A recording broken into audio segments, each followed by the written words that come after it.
Assalamualaikum warahmatullahi wabarakatuh. Nama saya Muhammad Kilajati. Saya dari kelompok 5 yang beranggotakan Ahmad Fatur Rahman, Aji Cahya Putra, Dimas Akbar Adiguno, Haris Susilo, dan saya sendiri Muhammad Kilajati. Di sini saya akan mempresentasikan pelajaran psikologi komunikasi dengan materi komunikasi kelompok. Mari ikuti saya. Pengertian komunikasi kelompok. Komunikasi kelompok adalah komunikasi yang dilakukan oleh beberapa orang dengan jumlah minimal 3 orang atau lebih.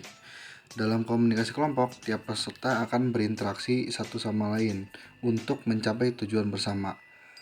Perasaan saling bergantung, mengenal satu sama lain, dan memandang sebagai bagian dari kelompok. Michael Berger dalam Wirianto 2005 mengidentifikasikan komunikasi kelompok sebagai interaksi secara tatap muka antara 3 orang atau lebih dengan tujuan yang telah diketahui, seperti berbagi informasi, menjaga diri, pemecahan masalah, yang mana anggota-anggotanya dapat mengingat karakteristik pribadi anggota-anggota yang lain secara tepat. Klasifikasi kelompok, yaitu kelompok primer. Kelompok primer ditandai dengan ikatan yang emosional yang menekan aspek hubungan antar kelompok, bersifat dalam yang berarti menembus kepribadian yang hanya ditunjukkan pada situasi privat. Pada kelompok primer digunakan pengungkapan yang dilakukan bersifat pribadi dan menggunakan berbagai lambang verbal dan non-verbal. Umumnya kelompok primer dapat ditemui pada keluarga, teman, sepermainan, dan tetangga dekat. Kelompok sekunder. Kelompok sekunder memiliki hubungan yang kurang dalam keterkaitan secara personal dan memiliki karakteristik komunikasi yang lebih dangkal tanpa menembus ranah privat, dan umumnya hanya menggunakan verbal dan sedikit sekali non-verbal.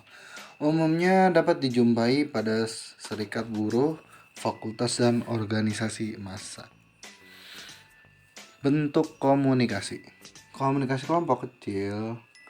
Bentuk komunikasi kelompok ini sering terjadi dalam kehidupan sehari-hari. Contohnya kegiatan diskusi rapat, perkuliahan, seminar, diskusi panel, dan sebagainya. Komunikasi kelompok kecil berlangsung secara dialog, punya umpan baik secara verbal, serta adanya diskusi tanya jawab. Komunikasi kelompok besar. Komunikasi kelompok besar lebih ditunjukkan pada proses afeksi dan bersifat linear atau satu arah. Pesan yang disampaikan komunikasi lebih tertuju pada perasaan. Bentuk komunikasi kelompok, ya, jumlah komunikan yang sangat besar dari berbagai latar belakang, jenis kelamin, usia, dan tingkat pendidikan. Selain itu, pesan yang disampaikan komunikator sifatnya mudah menyebar di antara komunikan. Jenis-jenis komunikasi kelompok. Yang pertama itu diskusi meja bundar. Diskusi meja bundar itu adalah format diskusi dengan cara melingkar, di mana tidak ada seorang moderator yang ditunjuk secara khusus. Yang kedua, diskusi panel. Diskusi panel adalah format khusus yang beranggota-anggota kelompoknya berinteraksi baik berhadapan-hadapan maupun melalui seorang media atau di antara mereka sendiri dan dengan hadirin sekalian tentang masalah yang kontroversial. Dan yang ketiga adalah simposium.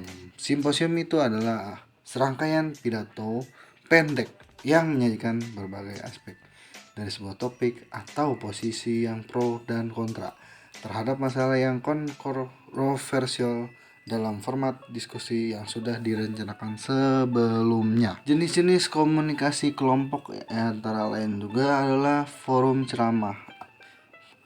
Forum ceramah adalah format diskusi yang dilakukan terutama sekali untuk saling berbagi informasi. Dan kedua adalah kolokium.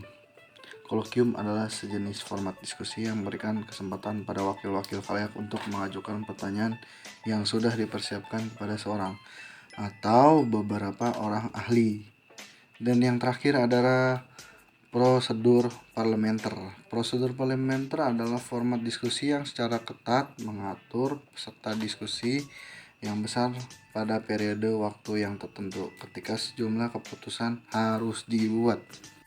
Sekian itu saja, terima kasih dari kelompok kami. Terima kasih banyak. Assalamualaikum warahmatullahi wabarakatuh.